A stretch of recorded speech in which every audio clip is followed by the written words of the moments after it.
Inspektur mutu hasil perikanan. 1. Seorang inspektur mutu hasil perikanan sedang melakukan pemeriksaan pada produk ikan kaleng. Metode pengujian yang paling tepat untuk mendeteksi adanya kontaminasi mikroba anaerob pada produk tersebut adalah A. Uji total plate count atau TPC. B. Uji coliform. C. Uji salmonella. D. Uji Clostridium botulinum. E. Uji Vibrio cholerae. Jawaban yang tepat dari soal di atas adalah D. Pembahasan dari pertanyaan di atas yaitu bahwa Clostridium botulinum adalah bakteri anaerob yang sering menjadi perhatian dalam produk ikan kaleng. Pengujian khusus untuk C. Botulinum paling tepat untuk mendeteksi kontaminasi mikroba anaerob pada produk tersebut. Kita masuk soal berikutnya. 2. Dalam proses sertifikasi HACCP untuk unit pengolahan udang beku, tahapan yang harus dilakukan oleh inspektur mutu hasil perikanan setelah verifikasi dokumen adalah A.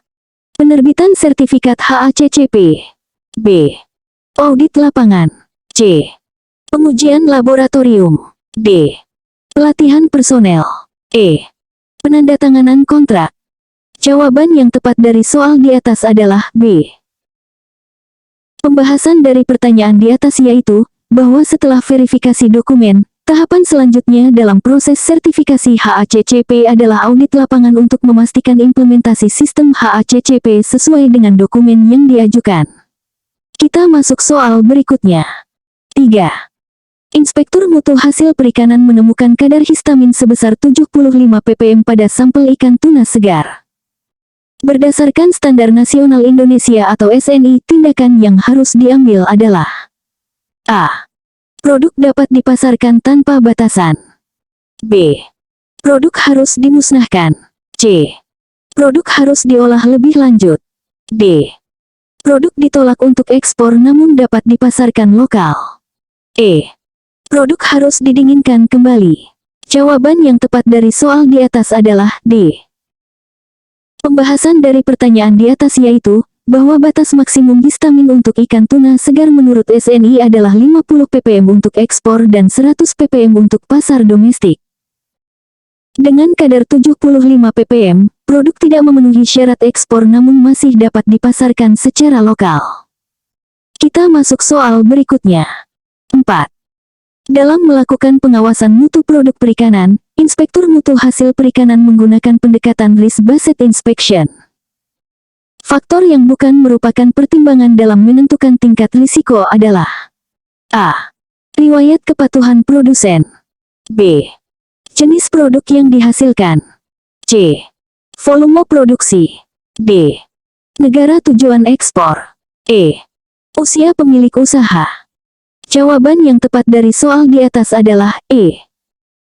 Pembahasan dari pertanyaan di atas yaitu bahwa pendekatan risk-based inspection mempertimbangkan faktor-faktor yang berkaitan langsung dengan risiko keamanan pangan. Usia pemilik usaha tidak relevan dalam menentukan tingkat risiko produk. Kita masuk soal berikutnya. 5. Seorang inspektur mutu hasil perikanan mendapati adanya residu antibiotik pada sampel udang budidaya. Metode konfirmasi yang paling akurat untuk mengidentifikasi jenis dan kadar antibiotik tersebut adalah A. ELISA atau Enzyme Linked Immunosorbent Assay. B. LC-MS-MS atau Liquid Chromatography Tandem Mass Spectrometry. C. Rapid Test Kit. D. Microbial Inhibition Test. E. Thin Layer Chromatography atau TLC. Jawaban yang tepat dari soal di atas adalah B. Pembahasan dari pertanyaan di atas yaitu bahwa LC-MS-MS merupakan metode yang paling akurat dan sensitif untuk mengidentifikasi jenis dan mengukur kadar residu antibiotik dalam sampel, memberikan hasil yang lebih spesifik dibandingkan metode lainnya. Kita masuk soal berikutnya. 6. Inspektur mutu hasil perikanan sedang melakukan audit HACCP di pabrik pengolahan surimi.